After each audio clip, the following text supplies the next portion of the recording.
Oi pessoal, bom dia para todo mundo. Eu sou a Paula, sou professora de yoga e hoje vai ser o meu primeiro dia de consulta para descobrir dentro de qual aspecto autista eu estou. Como que está sendo para mim, uma mulher de 46 anos que nunca tinha visto isso da forma com que eu estou vendo hoje. Primeiro que existem vários níveis do autismo, eu não conheço todos, estou procurando conhecer agora, até por causa de como eu sou com relação a tudo isso e como isso foi surgindo. Então, assim, como que surgiu essa questão de fazer uma consulta, de tentar descobrir tudo isso? Para mim também tudo é muito novo, eu não consigo explicar assim perfeitamente, a não ser as minhas próprias características, assim. Talvez algumas pessoas até se identifiquem, mas eu fui descobrindo isso primeiro a partir da minha filha, que está na minha casa, minha filha mais velha, né, a Cris. E entre algumas conversas e outras, ela: mãe, tu é muito autista, mãe, não é possível, mãe, essas coisas. E nesse meio tempo eu comecei a pesquisar a respeito do autismo. E faz todo sentido. Eu sou uma pessoa assim que desde criança eu nunca tive muitos amigos. Eu acho que eu não tenho amigos, pra falar a minha verdade. Amigos assim que você vai na casa da pessoa e faz um monte de coisa e se encontra e manda mensagem. Não tenho. Acho que a minha única melhor amiga é minha irmã, para quem eu converso, com quem eu converso, mas não é assim aquela coisa, nossa, eu preciso falar com ela todo dia, todo tempo. Eu sempre, quando criança, fui muito briguenta, uma criança agitada, uma criança assim que deixava os meus professores bem loucos. Então, assim, talvez seja algo que os meus alunos estejam conhecendo da própria professora deles, né, de yoga. E tá tudo bem. Tá tudo bem, porque pra mim, assim, essa descoberta tá sendo como um alívio, assim, maravilhoso na minha vida. E eu tô me sentindo, pela primeira vez, eu mesma. Porque dentro de tudo isso, meu marido sempre tirava sarro das piadinhas que eles faziam e eu nunca entendi as piadas deles. Sarcasmo, gente, eu juro por Deus, no meu cérebro não entra aquilo ali. E a minha cabeça, ela é uma cabeça meio objetiva, assim, branco é branco, preto é preto. E quando vinha essas piadinhas, esses sarcasmos, aquelas gargalhadas, né, deu, gente, mas tipo, não tem coerência, não faz sentido, o que tem a ver uma coisa com a outra? Agora eu não sei trazer para vocês um tipo de sarcasmo ou uma piadinha, porque nem eu mesma sei fazer. Então isso começou a me irritar, porque eles viviam tirando sarro de mim por causa disso. E Cris sempre falando, né, a respeito disso: mãe, não é possível, mãe. O que acontece com você, mãe? E eu sou uma pessoa muito direta, muito direta. Eu não sou direta com os meus alunos, porque são meus alunos, meus clientes, senão eu não teria nenhum aqui.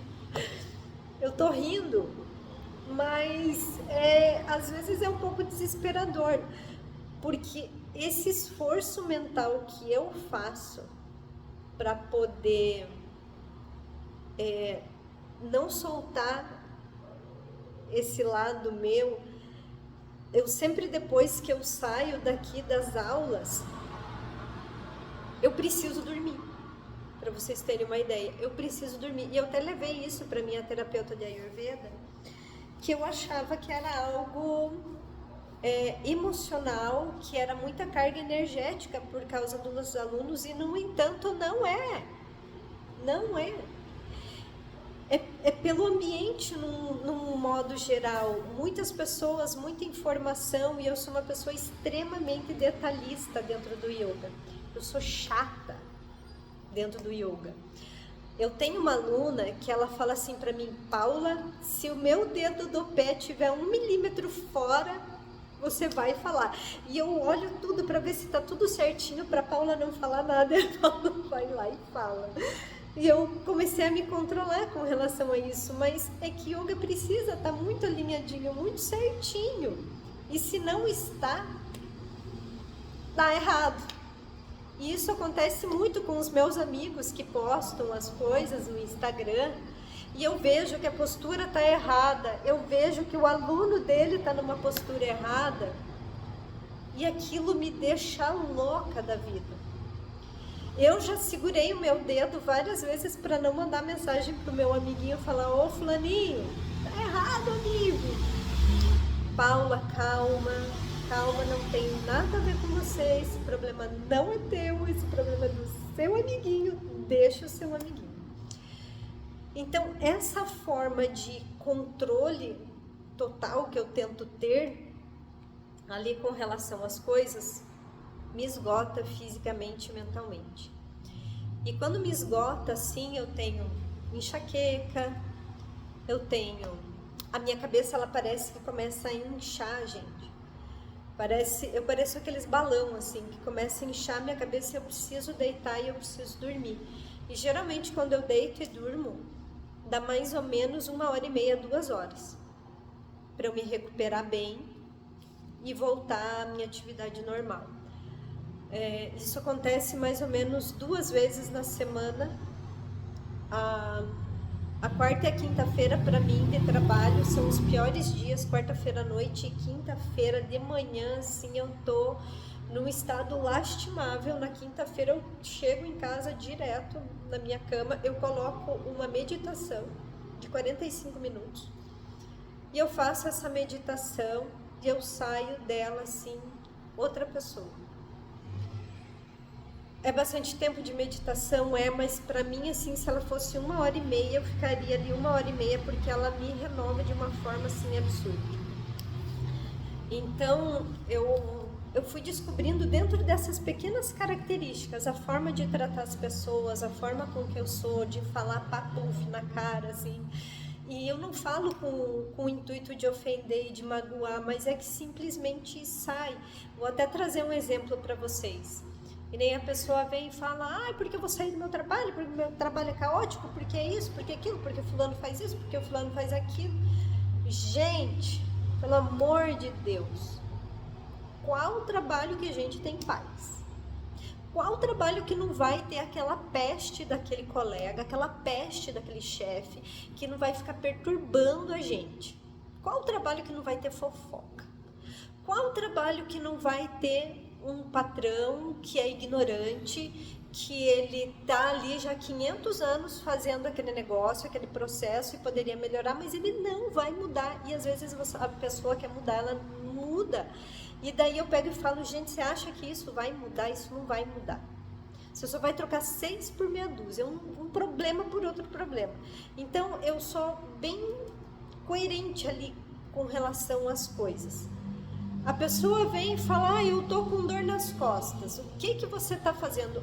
Eu lavei a calçada o dia inteiro jogando água. Tirando a água lá com o baldinho da minha máquina de lavar e jogando na calçada. Gente, como que não quer tá com dor nas costas?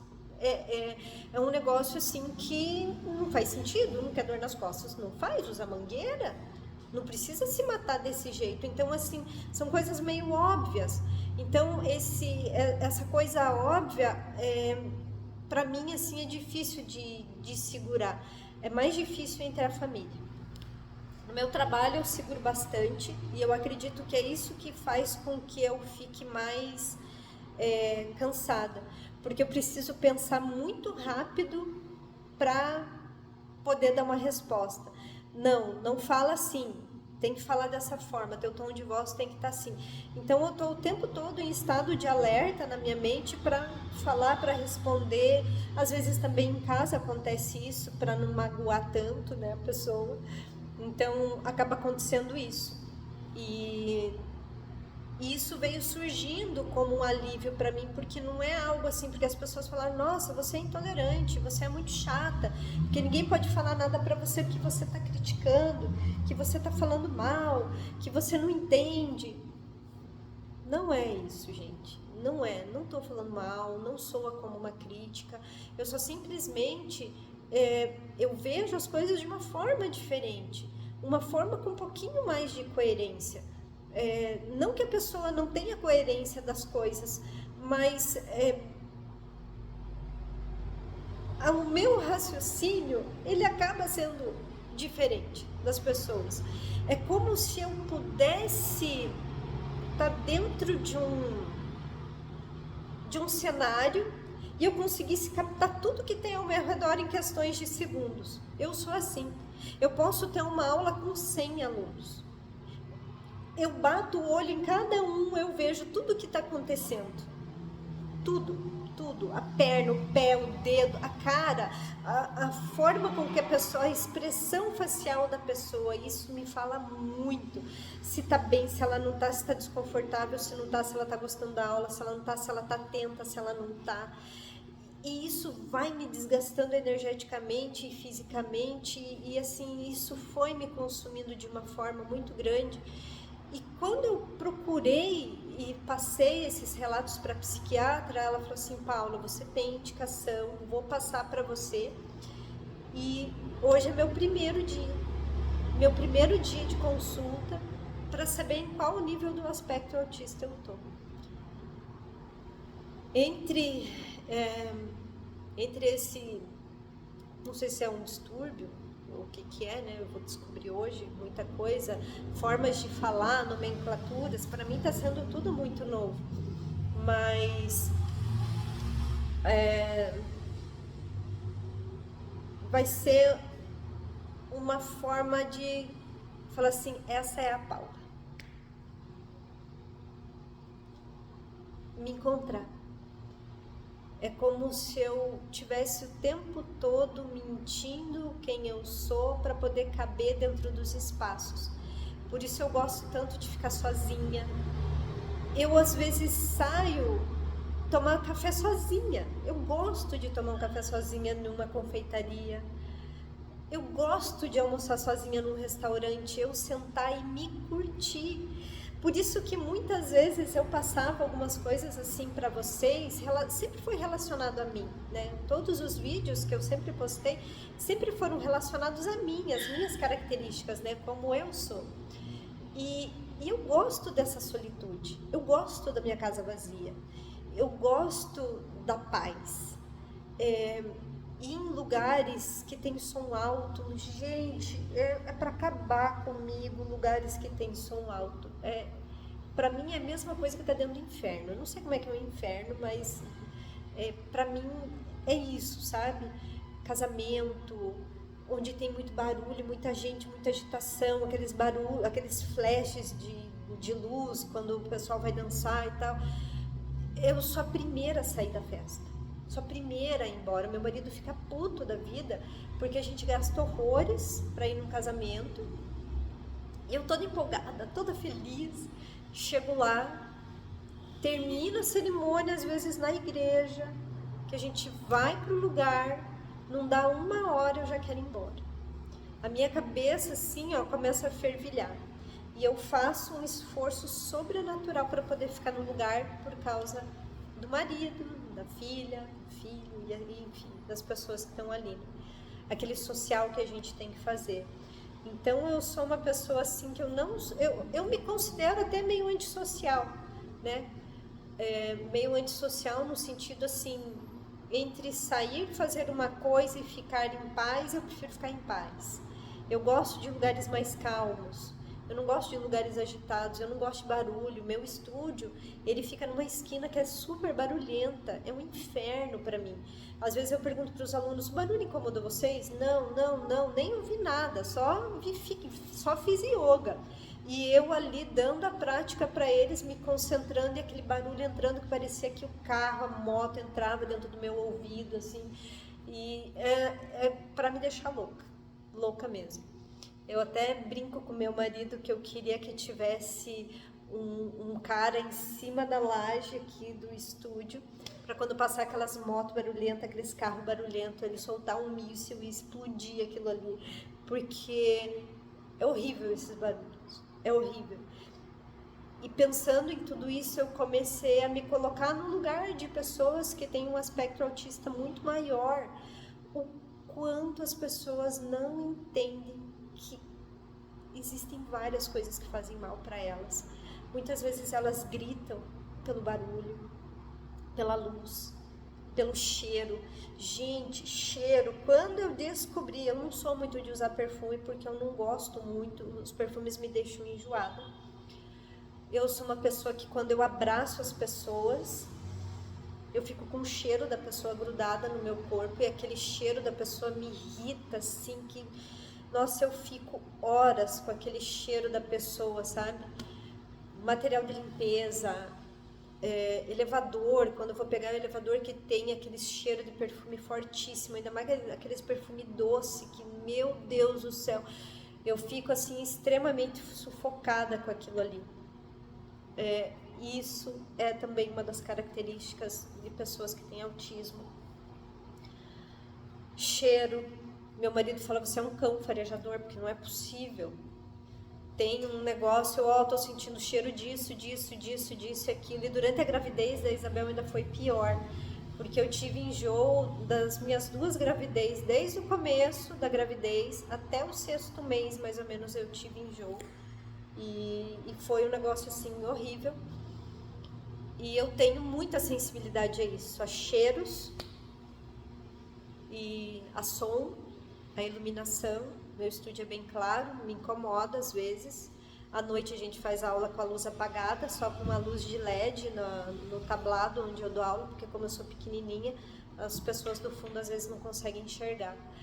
Então, isso aqui me basta, me deixa confortável. Então, dentro de todas essas coisas assim que eu fui vendo na minha vida, desses gestos de não gostar de abraço, não gostar de beijo, demonstrações de afeto em público, nunca gostei. E faço pelo social, porque é chato você não cumprimentar a pessoa, mas até agora é que eu entendo que não é chato.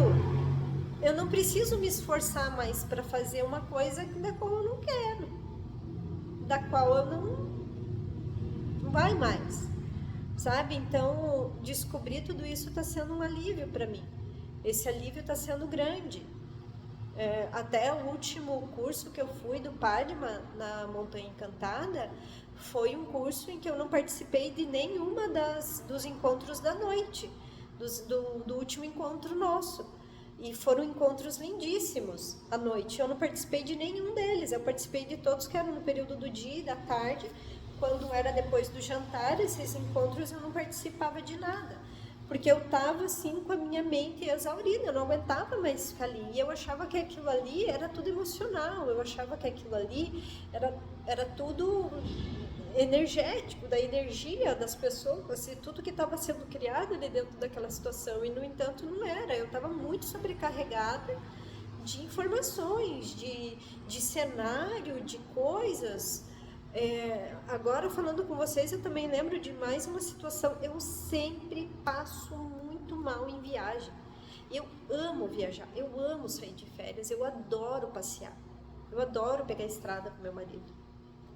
Mas eu sofro demais o caminho todo, tanto para ir quanto para voltar. Toda vez é um sofrimento, porque aquele movimento que o carro faz de ficar passando rápido e o cenário está passando rápido, aquilo ali deixa a minha cabeça uma bagunça que vocês não têm noção do que é. Então eu vejo assim que o meu aspecto autista, ele parece ser mais sutil, mas eu fico assim morrendo de dó de pessoas que têm um aspecto autista maior, porque essas pessoas devem sofrer tanto, que ninguém consegue se colocar no lugar delas. Ninguém. Não tem como mensurar o que é isso. Se para mim esse aspecto autista está sendo mais leve, eu não sei qual a intensidade ainda, ele já me incomoda a ponto de afetar o meu intestino, porque eu tenho síndrome do intestino irritável, e isso é uma característica de quem tem autismo, gente. Ai, Paula, mas o meu tranca. O síndrome do intestino irritável tranca também. Ele pode tanto trancar como ele pode soltar. Daí as pessoas vêm e falam, mas isso daí é das emoções, que você está prendendo a emoção ou você solta demais. Gente, não é. É essa mente que não para, e a gente tem que aprender a controlar isso. Eu tomo remédio, eu tomo um ansiolítico, mas o meu ansiolítico é para minha síndrome do intestino irritável, é uma dosinha bem baixinha. E ele já me ajuda. Só que tem momentos que o meu intestino ele se descontrola. E agora tá vindo as crises de enxaqueca junto, muitas dores de cabeça. Então, tudo isso é devido a essa grande informação de coisas que vem surgindo. Então, assim, para mim, Paula, professora de yoga, que eu fico assim, cara, não acredito, eu tô aqui dando aula, eu tô sofrendo pra caramba, né? Em algumas aulas eu sofro pra caramba pra dar aula, principalmente as aulas de Vinyasa. Eu amo Vinyasa, mas o Vinyasa vem me esgotando bastante.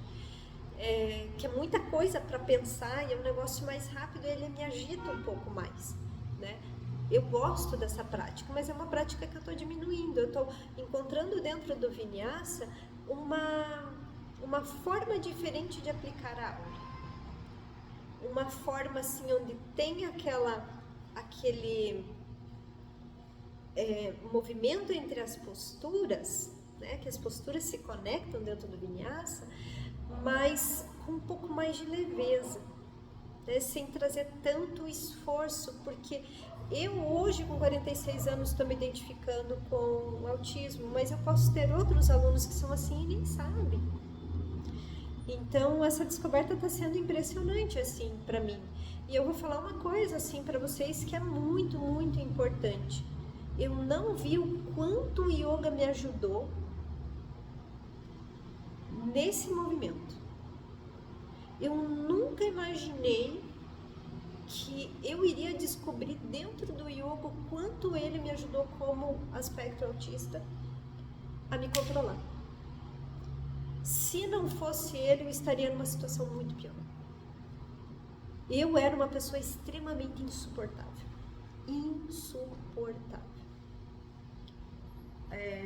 Insuportável a ponto do meu marido já ter falado, cara, ou você muda ou a gente se separa, porque eu não aguento mais. E isso foi, assim, o yoga foi me trazendo tantas respostas e assim, observando tudo isso que está acontecendo, o yoga foi o meu pilar que me sustentou. Ele veio surgindo devagarzinho, não existe uma construção de pilar depois de uma casa, mas existe de uma mente.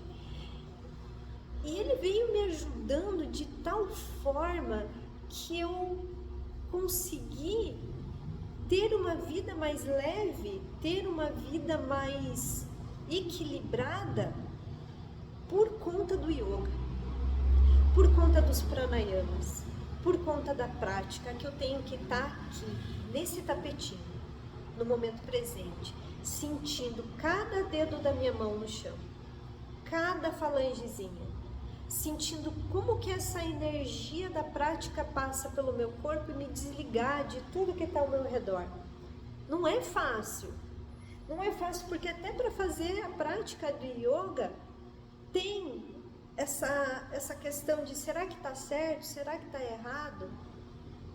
Porque o autista, ele se julga muito também. A gente se machuca muito. E o yoga me ajudou a ver que é possível uma pessoa com autismo fazer yoga sim. É possível a gente diminuir um pouco essas oscilações da mente, sim. É possível viver em sociedade, mas é possível, além de qualquer outra coisa, aceitar a gente como a gente é. A gente não precisa caber na vida e no mundinho de ninguém, a não ser o nosso. Ser individualista, sim, porque isso não é por mal. é a forma com que a gente tem para se preservar, para ficar bem.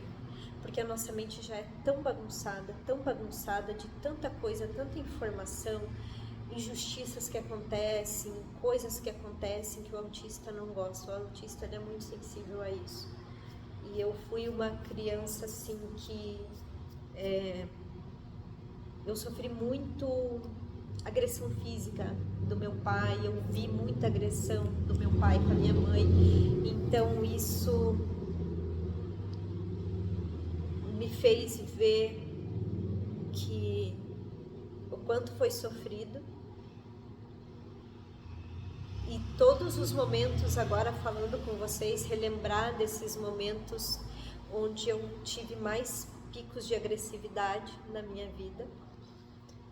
E sempre que o meu pai ou a minha avó ou alguém falava alguma coisa da minha mãe, eu brigava com a pessoa. Eu falava de igual para igual com o adulto e tudo mais, menos com meu pai, porque eu morria de pavor do meu pai. Até uns anos atrás, aí eu tinha medo do meu pai. E isso responde muita coisa. E o yoga me fez ver tudo isso. Me fez ver tudo isso e, assim, é um convite para quem quiser vir. Um convite para quem quiser se conhecer, para a gente conversar, quem sabe, para a gente criar esse vínculo de amizade que o autista acaba não tendo. E não é porque não quer, é porque às vezes é mais gostoso ficar sozinho. E não é por mal, é porque é mais gostoso. Mas é isso. Hoje, depois dessa consulta, eu vou passar para vocês como foi a consulta, né? O que a doutora falou. E eu tô bem ansiosa, até tenho que ir para casa almoçar, porque daqui a pouco a consulta. Então, um beijo grande para todos. O vídeo ficou longo, mas foi um vídeo do meu coração. E eu acho que nada mais espontâneo e importante do que a gente falar aquilo que a gente sente, se as pessoas não estão prontas para ouvir o problema delas. Então, assim, um beijo grande para todo mundo e que a gente possa aproveitar um pouquinho nossa vida nos amando da forma com que a gente é, sendo autista ou não sendo autista. Namastê.